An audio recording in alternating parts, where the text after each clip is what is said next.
അപ്പോൾ ഇവർ വന്നിട്ട് പിന്നെ ക്ലാസ്സിൽ ഓരോ ആൻസർ ഇങ്ങനെ വിളിച്ച് പറയും എല്ലാവരും ഒരുമിച്ച്. അപ്പോൾ നമ്മളിങ്ങനെ കുറച്ച് പേര്, കാരണം കോളേജിൽ ഇതത്ര ഫെമിലിയർ അല്ലല്ലോ, അവർ വരും ക്ലാസ് എടുക്കും പോവും, ഇവരെല്ലാവരും കൂടി ഒരുമിച്ച് ആൻസർ പറയുന്നൊക്കെ ഇതെന്തോന്ന് സ്കൂളോ അതായിരുന്നു ഫസ്റ്റ്. CA CMA CS പഠിച്ചിട്ട് അല്ല ഇൻ്റർമീഡിയറ്റ് ക്വാളിഫൈ ചെയ്തിട്ട് വരുന്ന ആളും ഇതേപോലെ PG കഴിഞ്ഞിട്ട് വരുന്ന ആളും നമ്മളെ ഡിഫറൻസ് പെട്ടെന്ന് മനസ്സിലാക്കാൻ പറ്റുന്നത്. മുന്നിലോട്ട് ഓരോ വർക്ക് വരുമ്പോഴാണ് ഇതിനോടുള്ള പാഷൻ കുറച്ചുകൂടി കൂടുന്നത്. ഞാൻ ഇപ്പോഴും പറയുന്നത് വെച്ചാൽ ഇഷ്ടമുള്ള ജോലി ചെയ്യാന്ന് പറയുന്നത്, അല്ലെങ്കിൽ ഒരു ചെയ്യുന്ന ജോലി ഇഷ്ടപ്പെട്ട് ചെയ്യാന്ന് പറയുന്നത് ഭയങ്കര ഡിഫറെൻറ്റാണ്. Yes, Sreelakshmi, good afternoon. BCom കഴിഞ്ഞിട്ട് CMA ഇൻ്ററിൽ ജോയിൻ ചെയ്തു. CMA ഇൻ്റർ പാസ്സായിട്ട് ഇപ്പോൾ CA ഫേമിൽ വർക്ക് ചെയ്യുന്നു അല്ലേ? എങ്ങനെയായിരുന്നു CMA ഇൻ്ററിലേക്ക് വരാനുള്ള ഒരു പ്രചോദനം? Where did you start? സത്യം പറഞ്ഞാൽ ഞാൻ BCom പഠിച്ചുകൊണ്ടിരിക്കുന്ന സമയത്ത് അവിടുന്ന് നമുക്ക് ക്ലാസ്സിൽ നിന്ന് ടീച്ചേഴ്സ് ചോദിക്കുമല്ലോ എന്താവാനാ ഭാവിയിൽ എന്താ പരിപാടിയെന്ന് ചോദിക്കുമ്പോൾ ഞാൻ സത്യം പറഞ്ഞാൽ പറഞ്ഞത് ഞാൻ PGക്ക് പോവും, MCom എടുക്കും, അത് കഴിഞ്ഞിട്ട് പിന്നെ ഇതേപോലെ BEdോ അല്ലെങ്കിൽ PhDക്കോ മറ്റോ പോവും. ടീച്ചിങ് ആയിരുന്നു ഇഷ്ടം ചെയ്യാൻ വേണ്ടിയിട്ട്. അപ്പോൾ ഞാൻ ഈ പ്ലാൻസ് അവരുടെ അടുത്തും പറഞ്ഞുകൊണ്ടിരുന്നത്. പക്ഷേ BCom ഒരു തേർഡ് ഇയർ എത്തിയപ്പോഴാണ് മനസ്സിലായത് ഇതത്ര സിമ്പിൾ അല്ല പരിപാടി. കാരണം PG 2 വർഷം ഞാൻ പഠിക്കണം, അത് കഴിഞ്ഞിട്ട് പിന്നെ PhDക്ക് ഞാൻ എൻ്റെ ടൈം ഇൻവെസ്റ്റ് ചെയ്യണം. അപ്പോൾ അത് കഴിഞ്ഞപ്പോൾ ഞാൻ ഓർത്തു ഇത്രയും ടൈം ഇൻവെസ്റ്റ് ചെയ്താൽ പിന്നെ ഞാൻ എൻ്റെ ജോലിക്ക് വേണ്ടി പിന്നെയും ഞാൻ ടൈം ഇൻവെസ്റ്റ് ചെയ്യണം. അപ്പോൾ ഇതല്ലാതെ വേറെ ഏതെങ്കിലും വഴി ഉണ്ടോ എന്ന് ഇങ്ങനെ ആലോചിച്ചുകൊണ്ടിരിക്കുമ്പോഴാണ് നമ്മുടെ കോളേജിൽ തന്നെ ഒരു പ്രോഗ്രാം കണ്ടക്ട് ചെയ്തു, നമ്മുടെ കൊമേഴ്സ് ഡിപ്പാർട്ട്മെൻറ്റ്. അപ്പോൾ ആ പ്രോഗ്രാമിൽ ഒരു ഇതേപോലെ CMA ഫൈനൽ ചെയ്യുന്ന ഒരു ചേട്ടനും നമ്മുടെ കോളേജിൽ തന്നെ പഠിച്ചൊരു ചേട്ടനായിരുന്നു, അവരും CA ചെയ്തുകൊണ്ടിരിക്കുന്ന ഒരു ചേട്ടനും. ഇവർ രണ്ടുപേരും കൂടി സംസാരിച്ചു. എനിക്ക് തോന്നുന്നു അത് ഞാൻ കൊറോണ ബാച്ച് ആയിരുന്നു. അപ്പോൾ ഇതൊരു ഓൺലൈൻ മീറ്റിൽ അവർ രണ്ടുപേരും ഇങ്ങനെ ഈ കാര്യങ്ങളെക്കുറിച്ച് സംസാരിച്ചു. ഞാൻ മുന്നേ കേട്ടിട്ടുണ്ട് CA CMA CS, അല്ലാണ്ട് ഇതിനെക്കുറിച്ച് വൈഡായിട്ട് അത്ര വലിയ നോളജൊന്നും ഇല്ലായിരുന്നു. അപ്പോൾ ഇവർ സംസാരിച്ചപ്പോൾ കൊള്ളാലോ ഇത്. കാരണം എന്താ വെച്ചാൽ BCom ഉള്ളതുകൊണ്ട് ഇതിൻ്റെ ഫസ്റ്റ് എക്സാം വേണ്ട, ഡയറക്റ്റ് ഇൻ്റർമീഡിയറ്റിലോട്ട് വരാം. പിന്നെ ആർട്ടിക്കിൾഷിപ്പും കഴിഞ്ഞ് 1 ഇയർ ഫൈനലിലും കൂടി കഴിഞ്ഞാൽ കറക്റ്റായിട്ട് പോവുകയാണെങ്കിൽ 3-4 വർഷം കൊണ്ട് ക്വാളിഫൈ ചെയ്യാം. ഇപ്പോൾ ഒരു പ്രൊഫഷണൽ കോഴ്സ് കയ്യിൽ കിടക്കും. നമ്മളിപ്പം ഇതേപോലെ PGയോ മറ്റു കോഴ്സുകളോ ചെയ്യുന്നതിനേക്കാളും വേഗത്തിൽ ഒരു പ്രൊഫഷണൽ കോഴ്സ് കയ്യിലുണ്ടാവും. പിന്നെ ഇതിനെക്കുറിച്ച് സെർച്ച് ചെയ്യാൻ തുടങ്ങിയപ്പോഴാണ് ആ പ്രിഫിക്സ് പേരിൻ്റെ മുന്നിൽ CA CMA വരും. പിന്നെ ഇതേപോലെ സൈൻ ഇട്ടാൽ പവർ കിട്ടു. അപ്പോൾ ഇങ്ങനെയുള്ള കാര്യങ്ങളൊക്കെ അറിഞ്ഞപ്പം അതിനോടൊരു ഇൻട്രസ്റ്റ് തോന്നി. അങ്ങനെ ആണ് CMA ഓപ്റ്റ് ചെയ്യാനുള്ള കാരണം എന്താണെന്ന് വെച്ചാൽ ഞാൻ ഇതിലോട്ട് വരുന്ന സമയത്ത് CAക്ക് 3 വർഷം ആർട്ടിക്കിൾഷിപ്പ് ഉണ്ടായിരുന്നു. അപ്പോൾ എന്താ വെച്ചാൽ ഞാനിത് 1 ഇയർ ഞാൻ ഇന്ററിൽ ഇൻവെസ്റ്റ് ചെയ്തു, 3 വർഷം ഞാൻ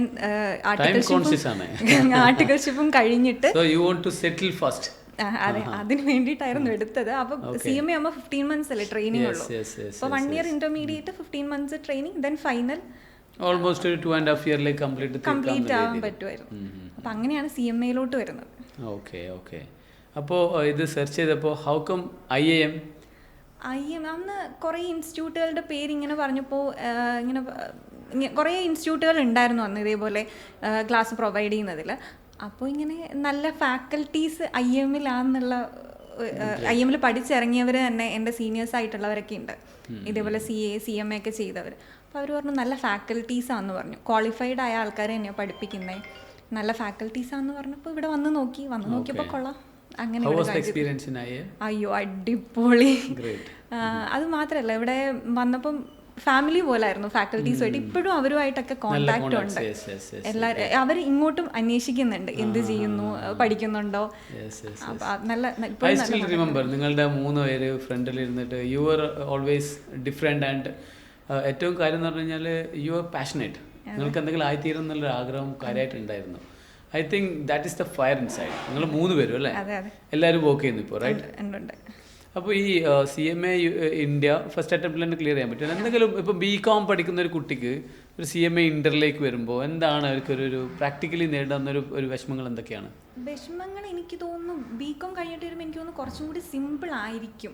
എനിക്കങ്ങനെയാണ് ഫീൽ ചെയ്തത് പേഴ്സണലി. കാരണം ഞങ്ങൾക്ക് BCom ഒന്നാമത് കൊറോണ ബാച്ചും കൂടി ആയതുകൊണ്ട് നമുക്ക് വേറെ ഒന്നും ചെയ്യാനില്ലായിരുന്നു, പഠിക്കാന്നുള്ളതിനപ്പുറം വേറെ ഒന്നും ഇല്ലായിരുന്നു, വീട്ടിൽ തന്നെ ആണല്ലോ. അപ്പോൾ BCom അത്യാവശ്യം നല്ല രീതിയിലാണ് കംപ്ലീറ്റ് ചെയ്തത്, നല്ല പെർസെൻറ്റേജോടെയാണ് കംപ്ലീറ്റ് ചെയ്തത് BCom.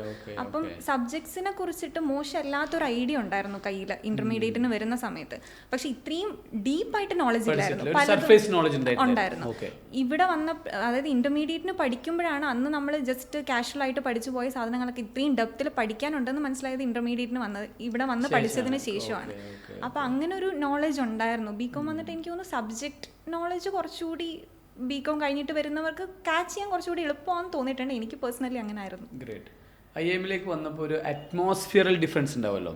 സാധാരണ ഒരു കോളേജ് എന്ന് പറയുമ്പോൾ നമ്മൾ കുറേ കളിച്ച് നടക്കുന്നതായിരിക്കും. ഇവിടെ വന്നപ്പോൾ എനിക്കൊന്ന് കുറച്ചും കൂടി സ്റ്റുഡിയോസ് ആയിരിക്കാം അല്ലേ? അതെങ്ങനെയാണ് ഫീൽ ചെയ്തില്ല ഒരു ഡിഫറൻസ്, അറ്റ്മോസ്ഫിയറൽ ഡിഫറൻസ്? എന്താണെന്ന് വെച്ചാൽ ഞങ്ങൾ ആ സമയത്ത് ഡിഗ്രി കഴിഞ്ഞ് വരുന്ന ഒരു 10ഓളം സ്റ്റുഡൻസ് ഉണ്ടായിരുന്നു തോന്നുന്നു. ബാക്കിയുള്ള കുട്ടികൾ ഇതേപോലെ കാറ്റ് എഴുതി വന്ന കുട്ടികളായിരുന്നു. അതായത് കോളേജിൽ പോകാണ്ട് +2 കഴിഞ്ഞിട്ട് വരുന്ന കുട്ടികൾ. അപ്പോൾ ഇവർ എനിക്ക് ഫസ്റ്റ് ക്ലാസ് എടുക്കാൻ വന്നത് ലോ ആയിരുന്നു, ബിസിനസ് ലോൻ്റെ ക്ലാസ് ആയിരുന്നു. അപ്പോൾ ബിസിനസ് ലോൻ്റെ ക്ലാസ്സിൽ ഇവർക്ക് മുന്നേ കാറ്റ് പഠിച്ച സമയത്ത് ടീച്ചേഴ്സിനെയൊക്കെ ഓൾറെഡി പരിചയമുണ്ടല്ലോ. അപ്പോൾ ഇവർ വന്നിട്ട് പിന്നെ ക്ലാസ്സിൽ ഓരോ ആൻസർ ഇങ്ങനെ വിളിച്ച് പറയും എല്ലാവരും ഒരുമിച്ച്. അപ്പം നമ്മളിങ്ങനെ കുറച്ച് പേര്, കാരണം കോളേജിൽ ഇതത്ര ഫെമിലിയർ അല്ലല്ലോ. അവർ വരും ക്ലാസ് എടുക്കും പോവും, ഇവരെല്ലാവരും കൂടി ഒരുമിച്ച് ആൻസർ പറയുന്നൊക്കെ ഇതെന്തോന്നു സ്കൂളോ അതായിരുന്നു ഫസ്റ്റ്. പക്ഷേ ഏറ്റവും വലിയ ഡിഫറൻസ് എന്താണെന്ന് വെച്ചാൽ ഇത് ഞങ്ങൾ ജോയിൻ ചെയ്ത് കഴിഞ്ഞിട്ട് 1 വീക്ക് കഴിഞ്ഞപ്പോഴും ഞങ്ങളും ഇങ്ങനെയായി. ഞങ്ങളും ഇതേപോലെ ആൻസർ ചെയ്യാൻ തുടങ്ങി, ഞങ്ങളും ഇതേപോലെ പഠിക്കാൻ തുടങ്ങി. കാരണം നമുക്ക് കുറച്ചും കൂടി പഠിത്തത്തിലോട്ട് മാത്രമേ കോൺസെൻട്രേഷൻ വരും. കോളേജ് ആകുമ്പോൾ നമുക്ക് പല ആക്ടിവിറ്റീസും ഉണ്ടാവും. ഇവിടെ ആകുമ്പോഴത്തേനും നമ്മൾ വന്ന സമയത്ത് പഠിക്കുക, ഇതേപോലെ മോക്ക് ടെസ്റ്റുകൾ ചെയ്യുക, പിന്നെ ക്ലാസ് ടെസ്റ്റിന് വേണ്ടി പ്രിപ്പയർ ചെയ്യുക. അതിനും പിന്നെ അപ്പോൾ കോർഡിനേറ്റേഴ്സ് ഉണ്ടായിരുന്നു നമുക്ക്, നമ്മുടെ ബാച്ചിനായിട്ട് ഓരോ ബാച്ചിനായിട്ടും കോർഡിനേറ്റേഴ്സ് ഉണ്ട്. അപ്പോൾ ഇവർ നമ്മുടെ കണ്ടിന്യൂസ്ലി നമ്മൾ ഒബ്സർവ് ചെയ്തുകൊണ്ടിരിക്കും. നമ്മുടെ മാർക്സ് ആയാലും എനിക്കൊന്ന് അന്ന് വാട്സപ്പ് ഗ്രൂപ്പൊക്കെ ഉണ്ടായിരുന്നു, ഇതുപോലെ എക്സാം കഴിഞ്ഞിട്ട് മാർക്കൊക്കെ ഇടാൻ വേണ്ടിയിട്ട്. അങ്ങനെ ഇത് പിന്നെ എക്സാം കഴിഞ്ഞാൽ എനിക്കൊന്ന് ഹയസ്റ്റ് മാർക്ക് കിട്ടിയാൽ ഗിഫ്റ്റ് തരും, ചോക്ലേറ്റ് തരും, അങ്ങനത്തെ പരിപാടിയൊക്കെ ഉണ്ടായിരുന്നു. അപ്പോൾ കുറച്ചും കൂടി സ്റ്റഡീസിലോട്ട് മാത്രം നമ്മൾ കോൺസെൻട്രേഷൻ അതിലോട്ട് മാത്രമേ പോകും, പുറത്തോട്ട് പോകാൻ സമ്മതിക്കൂല. മീൻസ് നമ്മൾ ഒരാൾ മാത്രമല്ല, കുറേ ആൾക്കാർ ഗ്രൂപ്പ് മൊത്തം ഒരു സ്റ്റുഡിയോസ് ഹാബിറ്റിലായിരുന്നു. എനിവേ ഇപ്പം ഡിഗ്രി കഴിഞ്ഞ കുട്ടികൾക്ക് എല്ലാവർക്കും ഈ പറഞ്ഞതുപോലെ ശ്രീലക്ഷ്മി പറഞ്ഞ പോലെ തന്നെയാണ്, they always want to settle fast അല്ലേ? അപ്പോൾ അങ്ങനെ സെറ്റിൽ ചെയ്യുന്ന സമയത്ത് CMA ഇൻ്റർ മാത്രം നമ്മൾ എടുക്കുകയാണ്. CMA ഇൻ്റർമീഡിയറ്റ് കഴിഞ്ഞിട്ട് മാത്രം അങ്ങനെയാണെന്നുണ്ടെങ്കിൽ what is your perception? Will they get the job and ആ ഒരു ക്വാളിഫിക്കേഷൻ വെച്ച് മാത്രം അവർക്ക് ലൈഫ് ലീഡ് ചെയ്യാൻ പറ്റുമോ? ഷുവറായിട്ടും. കാരണം എന്താണെന്ന് വെച്ചാൽ ഇപ്പം എനിക്ക് തോന്നിയ പേഴ്സണലി ഞാനിപ്പം വർക്ക് ചെയ്യുന്ന സ്ഥലത്ത് ഇതേപോലെ CMS മാത്രമല്ല വരുന്നത്, CSO മാത്രമല്ല വരുന്നത്, ഇവിടെ PG കഴിഞ്ഞ് ആൾക്കാർ വരുന്നുണ്ട്. അപ്പോൾ ഇവരിൽ നിന്നും നമുക്ക് പെട്ടെന്ന് ഇവരെ ഡിഫറൻഷ്യേറ്റ് ചെയ്യാൻ പറ്റും. അതായത് ഒരു CA CMA CS പഠിച്ചിട്ട് അല്ലെങ്കിൽ ഇൻ്റർമീഡിയറ്റ് ക്വാളിഫൈ ചെയ്തിട്ട് വരുന്ന ആളും ഇതേപോലെ PG കഴിഞ്ഞിട്ട് വരുന്ന ആളും നമ്മളെ ഡിഫറൻസ് പെട്ടെന്ന് മനസ്സിലാക്കാൻ പറ്റുന്നുണ്ട്. കാരണം എന്താ വെച്ചാൽ അവരുടെ ഇതേപോലെ ഓരോ സബ്ജക്റ്റിലുള്ള നോളജ് ഡെപ്ത് നമുക്ക് മനസ്സിലാക്കാൻ പറ്റും. ജസ്റ്റ് കാഷ്വലായിട്ട് പഠിച്ചു പോയതാണോ അല്ലെങ്കിൽ ഇവർക്ക് ഇതിനെക്കുറിച്ച് ഒരു ഐഡിയ ഉണ്ടോ നമുക്ക് പെട്ടെന്ന് മനസ്സിലാക്കാൻ പറ്റും. അപ്പോൾ നമുക്ക് എല്ലാ നോളജും ഇപ്പോൾ അക്കൗണ്ടിങ് ഏത് ഫീൽഡിലോട്ട് നമുക്ക് പോകാമല്ലോ. നമുക്കൊരു പെർട്ടിക്കുലർ നമുക്ക് ഏതാണോ ഇഷ്ടപ്പെടുന്നത് പഠിക്കുന്ന സമയത്ത്, അക്കൗണ്ട്സ് ആണോ ഇഷ്ടം, അക്കൗണ്ടിങ് ഫീൽഡിലോട്ട് പോകാം, അല്ലെങ്കിൽ ഓഡിറ്റിംഗ് ആണോ ഇഷ്ടം, ഓഡിറ്റിംഗ് ഫീൽഡിലോട്ട് പോകാം. ഏത് ഫീൽഡിലോട്ട് വേണമെങ്കിലും നമുക്ക് മാറാം. അപ്പോൾ ഒരു 1 year സ്പെൻഡ് ചെയ്തിട്ട് ഇൻ്റർമീഡിയറ്റ് മാത്രം എടുത്തു കഴിഞ്ഞാലും it's okay, they can lead the life. Correct. ഞാൻ സ്ഥിരമായിട്ട് പറയുന്നൊരു കാര്യം കേട്ടോ, ഞാൻ ഡിഗ്രി സ്റ്റുഡൻസിനെ അഡ്രസ്സ് ചെയ്തിട്ട് തന്നെ പറയുന്നൊരു കാര്യമാണ് എന്ന് വെച്ച് കഴിഞ്ഞാൽ, if you want to settle fast CA inter or CMA inter, അതാണ് എൻ്റെ ഒരു പ്രിഫറൻസിൽ കൂടുതലും. അതിൻ്റെ കൂടെ തന്നെ വരുന്നുണ്ട് ACCA ചെയ്യാം. പക്ഷേ ACCA ചെയ്തിട്ട് ഒരു പകുതി മാത്രം ചെയ്തിട്ട് ജോലിക്ക് പോകാമെന്ന് പറയുമ്പം അതിനേക്കാൾ കുറച്ചും കൂടി നല്ലത് CA അല്ലെങ്കിൽ CMA ആണ്. മറിച്ച് CMA USA വരുന്നുണ്ട്. CMA USA എന്ന് പറയുമ്പോൾ 2A സ്പെസിഫിക് ആയിട്ട് നമുക്ക് പറയുകയാണെങ്കിൽ അവർക്ക് എന്ത് ചെയ്യും, ഒരു വർക്ക് ജോലി കിട്ടും. അത് സ്പെസിഫിക് ഫീൽഡാണ്. ലൈക്ക് നോട്ട് ലൈക്ക് നമ്മളിപ്പം CA ആൻഡ് CMA ഇൻ്ററിനെ കുറിച്ച് പറയുമ്പോൾ ഓഡിറ്റിംഗ് വരുന്നുണ്ട്, അക്കൗണ്ട്സ് വരുന്നുണ്ട്, ടാക്സേഷൻ വരുന്നുണ്ട്, ഈവൻ കോസ്റ്റിങ്ങും FM നമ്മൾ പഠിക്കുന്നുണ്ട്. പക്ഷേ CMA USA-ലേക്ക് ഇത് രണ്ടും മാത്രമേ പഠിക്കുന്നുള്ളൂ, കോസ്റ്റിംഗ് ആൻഡ് FM മാത്രമേ പഠിക്കുന്നുള്ളൂ. അപ്പോൾ കുറച്ചും കൂടി ജനറലായിട്ട് ജോബ് മാർക്കറ്റിലൊന്ന് ഷൈൻ ചെയ്യാൻ പറ്റുന്ന ഒരു കോഴ്സുകളാണ് CMA ആൻഡ് CA ഇൻ്റർ.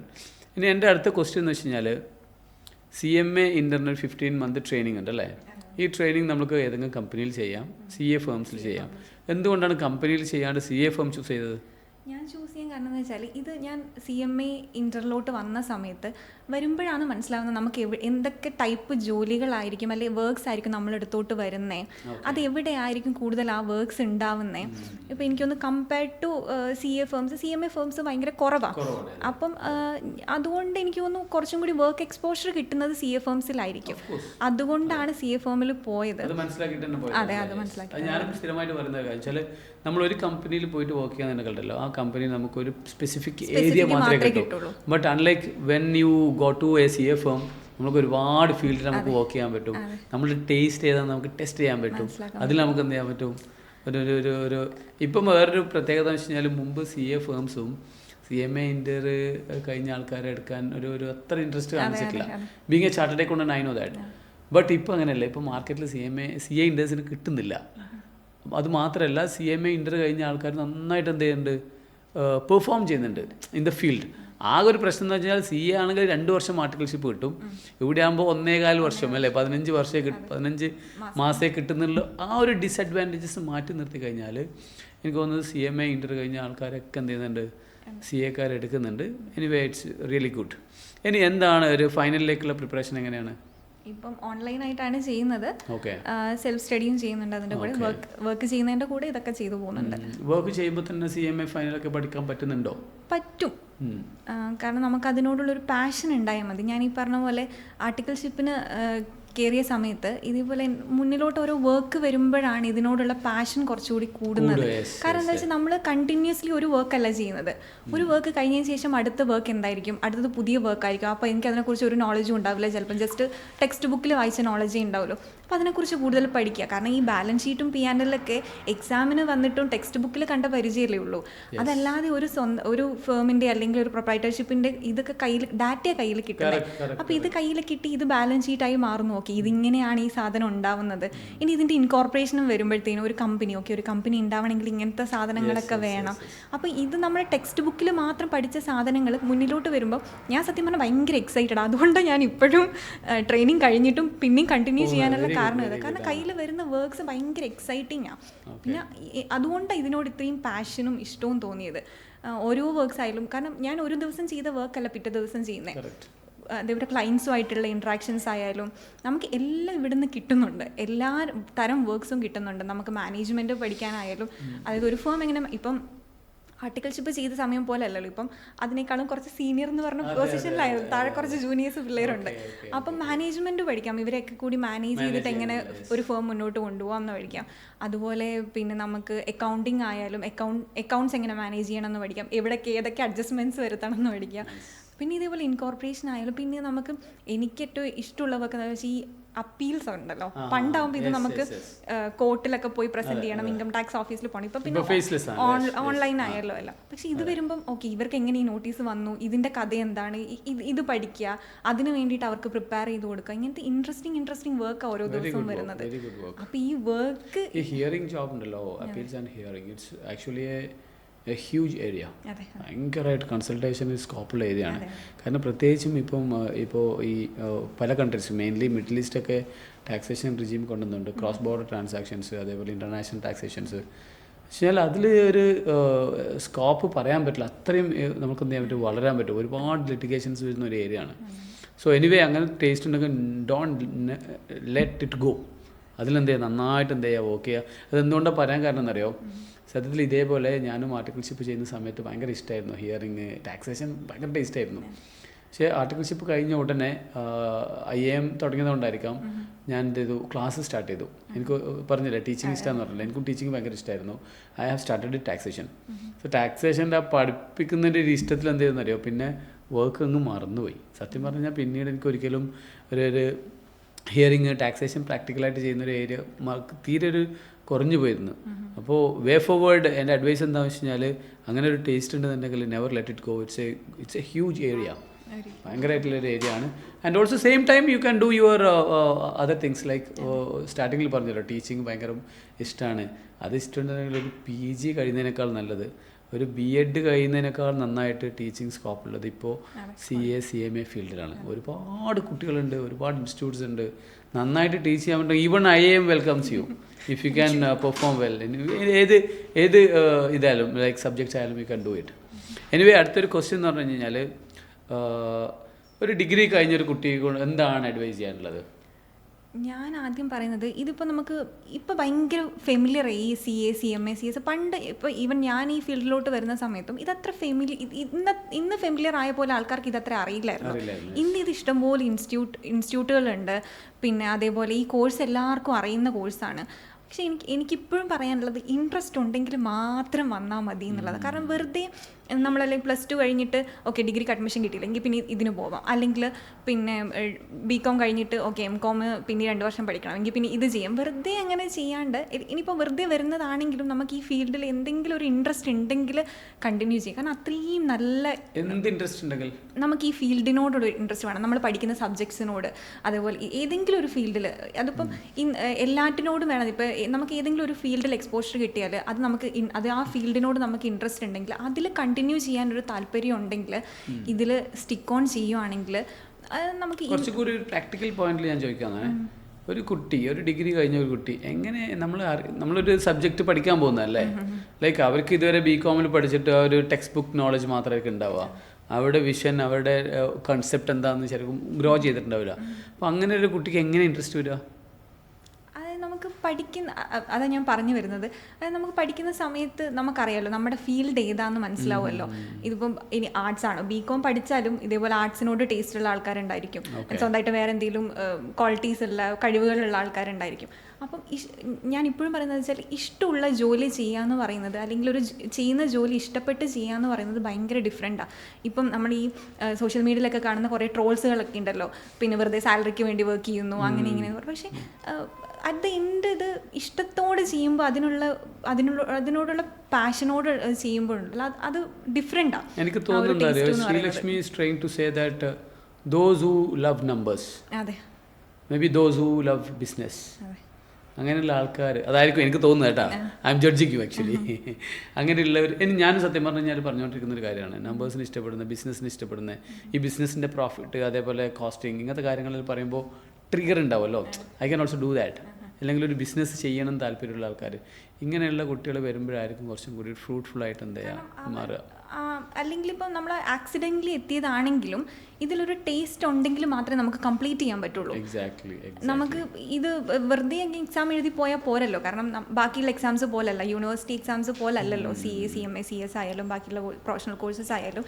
നമുക്ക് ഇതിനോടൊരു പാഷനും ഇഷ്ടമുണ്ടെങ്കിൽ മാത്രമേ ഇത് ഫൈനൽ വരെ കംപ്ലീറ്റ് ചെയ്ത് ക്വാളിഫൈ ചെയ്ത് പേരിൻ്റെ മുന്നിൽ ഇതേപോലെ ഒരു പ്രിഫിക്സ് നേടാൻ പറ്റുള്ളൂ. അപ്പോൾ അതിനോടുള്ളൊരു ഇൻട്രസ്റ്റ് വന്ന് അത് ക്വാളിഫൈ ചെയ്ത് എന്നിട്ട് ജോലി ചെയ്യുമ്പം കിട്ടുന്ന ആ ഒരു മോർ ദാൻ പവർ, ആ ഒരു സ്ട്രെങ്ത് ഉണ്ടാവും നമ്മൾ. ഓക്കെ ഞാനിത് കഴിഞ്ഞു എന്നുള്ള ഒരു, അല്ലെങ്കിൽ ഞാനിത് ക്വാളിഫൈ ചെയ്തു അച്ചീവ് ചെയ്ത് ബാക്കിലോട്ട് നോക്കുമ്പോഴത്തേക്കും ഓക്കെ ഞാൻ ഇത്രയും വന്നു എന്നുള്ള ആ ഒരു സ്ട്രെങ്ത് അത് വേറെ തന്നെയാണ്. ഇനിയിപ്പോൾ നെക്സ്റ്റ് ഇയർ ടച്ച് ഫുഡ് ഞാൻ കംപ്ലീറ്റ് ചെയ്യാൻ പോവാണ് CMA. ഫൈനൽ എന്തായാലും ക്വാളിഫൈ ചെയ്യും. അത് കഴിഞ്ഞിട്ട് എനിക്ക് ഈ ഫീൽഡ് ഭയങ്കര ഇഷ്ടമാണ്, പ്രാക്ടീസിങ്. അപ്പം ഇതിൽ തന്നെ മോർ ദാൻ പ്രാക്ടീസിങ് മാത്രമല്ലാണ്ട് ഇതിൽ ആഡ് ഓൺ ചെയ്തിട്ട് അങ്ങനെ മുന്നോട്ട് പോകാനാണ് ഇപ്പോൾ പ്ലാൻ ചെയ്തിരിക്കുന്നത്. എനിക്കിപ്പോഴും ഓർമ്മയുണ്ട്, ഞാൻ ഇൻ്റർമീഡിയറ്റ് പഠിക്കുമ്പോഴത്തേനും സാലി സാർ ഒരു പ്രാവശ്യം ക്ലാസ്സിൽ വന്നിട്ട് സാലി സാർ ചോദിച്ചു എന്താണ് ഏറ്റവും വലിയ ഡ്രീം എന്ന് ചോദിച്ചു. അന്ന് ഞങ്ങൾ ക്ലാസ്സിലൊരു 10-70 പിള്ളേരുണ്ടെന്ന് തോന്നുന്നു. അപ്പം കോമൺ ക്ലാസ് ആയിരുന്നു ഏതോ. അപ്പോൾ ഇങ്ങനെ സാലി സാർ വന്നിട്ട് ചോദിച്ചപ്പോൾ ഓരോ ആൾക്കാർ ഓരോന്ന് പറഞ്ഞു. സാലി സാറിന് ഫോർച്യൂണർ ഉണ്ടെന്ന്, ഫോർച്യൂണർ വാങ്ങിയ സമയത്താണെന്ന് തോന്നുന്നു. അപ്പോൾ ഒരാൾ പറഞ്ഞു ഓക്കെ എനിക്ക് ഫോർച്യൂണർ വാങ്ങണം സാലി സാറിനെ പോലെ. ഒരാൾ പറഞ്ഞു ഇത് കഴിഞ്ഞിട്ട് ACC എടുക്കണം. അന്ന് സാർ എൻ്റെ അടുത്ത് സത്യം പറഞ്ഞാൽ ചോദിച്ചില്ല, പിക്ക് ചെയ്ത് ചോദിക്കുകയാണല്ലോ ചെയ്തത്. അന്ന് മനസ്സിലൊരു കാര്യം ഉണ്ടായിരുന്നു, ഇത് ആവണം, അല്ലെങ്കിൽ ഇതാണ് എൻ്റെ ഡ്രീം, അല്ലെങ്കിൽ എൻ്റെ ഒരു മൈൽ സ്റ്റോൺ എന്ന് പറയുന്നത് ഈ സാധനമായിരിക്കും എന്നുള്ളത്. അതിന് ശേഷം ഞാൻ സാറിനെ വിളിച്ച് പറയാം. ഞാൻ എപ്പോഴും പറയുന്ന ഒരു കാര്യം, if you have a dream tell to the world, this is my dream. എനിക്കിപ്പോഴും ഓർമ്മയുണ്ട്, അന്ന് ഞാൻ ഫസ്റ്റ് IIM കുറിച്ച് സെർച്ച് ചെയ്യുന്ന സമയത്ത് എനിക്ക് വന്നൊരു വീഡിയോ ഉണ്ട്. IIMൻ്റെ CA ക്വാളിഫൈഡ് ആയിട്ട് നമ്മൾ ഒരു പ്രോഗ്രാം വെക്കുമല്ലോ, അതിൻ്റെ ഒരു വീഡിയോ ഞാൻ കണ്ടു. IIMൽ ഞാനന്ന് വന്നില്ല, വരാൻ പോണേ ഉള്ളൂ, അഡ്മിഷൻ എടുത്ത് നിൽക്കുന്ന സമയത്ത്. അന്ന് എനിക്കൊന്ന് സിനാൻ എന്നാ തോന്നുന്നു പേര്. ഒരു സാറിൻ്റെ ഒരു വീഡിയോ ഞാൻ കണ്ടത്. അപ്പോൾ സാറെന്ന് പറഞ്ഞു അന്ന് ഏറ്റവും കൂടുതൽ, അതായത് പഠിക്കുന്ന സമയത്ത് ഏറ്റവും കൂടുതൽ മാനിഫെസ്റ്റ് ചെയ്തത് IIMൻ്റെ ആ പോഡിയോ ആയിരുന്നു. കാരണം ഈ ക്വാളിഫൈ ചെയ്തിട്ട് അവിടെ വന്ന് നിന്ന് എല്ലാവരും അഡ്രസ്സ് ചെയ്തുകൊണ്ട് കുറേ ആൾക്കാർക്ക് താങ്ക്സ് പറഞ്ഞുകൊണ്ട് സംസാരിക്കുന്നത്, അതാണ് മാനിഫെസ്റ്റ് ചെയ്തത്. അതായത് ഈ നമ്മൾ എക്സാം റിസൾട്ട് വരുമ്പോഴത്തേക്ക് അടിയിൽ വരുന്ന കൺഗ്രാജുലേഷൻസിനേക്കാളും മാനിഫെസ്റ്റ് ചെയ്ത മൊമെൻറ്റ് IIMൻ്റെ ആ കൺവൊക്കേഷൻ്റെ ആ സ്റ്റേജ് ആയിരുന്നു എന്ന് പറഞ്ഞു. ഇത് ഇൻ്റർമീഡിയറ്റ് ക്വാളിഫൈ ചെയ്തപ്പോഴും ഞാനും സെയിം കാര്യമാണ് പറഞ്ഞത്. ഞാൻ സത്യം പറഞ്ഞാൽ ഇൻ്റർമീഡിയറ്റ് ഞാൻ ഫസ്റ്റ് ഗ്രൂപ്പ് കഴിഞ്ഞ് സെക്കൻഡ് ഗ്രൂപ്പ് പഠിച്ചുകൊണ്ടിരുന്ന സമയത്ത് ഞാൻ വീട്ടിൽ ഈ അടിച്ചു വരുന്നൊക്കെ സമയം ഉണ്ടാവുമല്ലോ. ഈ സമയത്ത് ഞാനിങ്ങനെ മാനിഫെസ്റ്റ് ചെയ്യും, ഓക്കെ ഞാനിപ്പം ക്വാളിഫൈ ചെയ്ത IM പോഡിയത്തിലുള്ളത് അടുത്ത് സാലി സാറും ഇന്ദുസാ സാറ്, അങ്ങനെ നമ്മുടെ കുറേ ഫേവറേറ്റ്സ് ടീച്ചേഴ്സ് ഉണ്ട്, പഠിപ്പിച്ച ടീച്ചേഴ്സൊക്കെ ഉണ്ട്, വീട്ടുകാരൊക്കെ മുന്നിലിരിക്കുന്നുണ്ട്, ഫ്രണ്ട്സൊക്കെ മുന്നിലിരിക്കുന്നുണ്ട്. എന്നിട്ട് ഇവർ അഡ്രസ്സ് ചെയ്തുകൊണ്ട് സംസാരിക്കുന്നത് പലപ്പോഴും മാനിഫെസ്റ്റ് ചെയ്തിട്ടുണ്ട് പല ടൈമിലും. അന്ന് കണ്ടിന്യൂസ്ലി ഇതായിരുന്നു സംഭവം. അതായത് ഈ പോഡിയത്തിൽ വന്ന് സംസാരിക്കുന്നത്, IM ഒരു ട്രോഫി കിട്ടുന്നത്, ഇത് മാനിഫെസ്റ്റ് ചെയ്തിട്ട് സത്യം പറഞ്ഞാൽ അത് ഇൻ്റർമീഡിയറ്റ് ക്വാളിഫൈ ചെയ്യുന്ന സമയത്ത് ഞാനത് സാധിച്ചെടുത്തു. Very good, very good. Anyway final കഴിഞ്ഞിട്ടും അതേപോലെ വരണം. ഇനി ഫൈനലിൻ്റെ കേസിൽ തന്നെ ഞാൻ പറയാണ്, കുറച്ചൊന്ന് പ്രാക്ടീസൊക്കെ മാറ്റി നിർത്തിയാലും പ്രശ്നമില്ല. മേ ബി 4 or 6 months മാറ്റുക. ഫസ്റ്റ് ടൈമിൽ തന്നെ എന്ത് ചെയ്യുക, പഠിച്ച് പാസ്സാവുക. അതിനെന്ത് സപ്പോർട്ട് വേണമെങ്കിലും. ഇപ്പോൾ ഇവിടെ നമുക്ക് ഡെഡിക്കേറ്റഡ് ആയിട്ടൊരു സ്റ്റഡി ക്യാമ്പും കാര്യങ്ങളൊക്കെ നടക്കുന്നുണ്ട്. എനിക്കൊന്ന് മദർ ത്രൂ അറിഞ്ഞിട്ടുണ്ടാവും അല്ലേ, രാത്രി വരെ കുട്ടികളിരുന്ന് പഠിക്കും. ഹൈദരാബാദിൽ നിന്നും ചെന്നൈയിൽ നിന്നൊക്കെ വന്നിട്ട് ഇരുന്ന് പഠിക്കുന്നുണ്ട്. യെസ്, അതിലൊക്കെ ഒരു പാട്ടാവാൻ പറ്റിയിട്ടുണ്ടെങ്കിൽ we will also be very proud of that. ഒരാളും കൂടി നമ്മളെ കൂടെ നിന്നിട്ട് ക്ലിയർ ചെയ്യാന്നില്ല. അതേപോലെ ക്ലാസ്സസും നമുക്ക് CMA ഇന്ത്യൻ്റെ ക്ലാസ്, ഫൈനലിൻ്റെ ക്ലാസ്സൊക്കെ നടക്കുന്നുണ്ട്. അത് ഇവിടെയല്ല, പെരിന്തൽമണ്ണയിലാണ്. അപ്പോൾ എനിവേ അങ്ങനെ എന്തെങ്കിലും സപ്പോർട്ട് ഉണ്ടെങ്കിൽ always be in touch with us. എന്നിട്ട് എത്രയും പെട്ടെന്ന് ക്വാളിഫൈ ചെയ്യുക. എന്നിട്ട് 2 സാധനം മുമ്പോട്ട് കൊണ്ടുവന്ന് ഞാൻ അഡ്വൈസ് ചെയ്യുന്നത്, ലൈക്ക് ഒന്ന് your practice, maybe your own firm or partner with some firms, and also ടീച്ചിങ്ങിലൂടെ നമുക്ക് ഒരുപാട് ആൾക്കാരെ എന്ത് ചെയ്യാൻ പറ്റും, ഇൻസ്പയർ ചെയ്യാൻ പറ്റും. അടുത്തൊരു ജനറേഷൻ തന്നെ നമുക്ക് ഉണ്ടാക്കിയെടുക്കാൻ പറ്റും. And will be always young in that field. അതാണ് ഇപ്പോൾ എനിക്ക് കിട്ടുന്ന ഒരു സാധനം അതാണ്, കുട്ടികളുടെ ഒരു മിങ്കിൾ ചെയ്യുമ്പോൾ. Anyway all the very best. Thank you very much for your inspiring words and stories. Thank you so much for calling.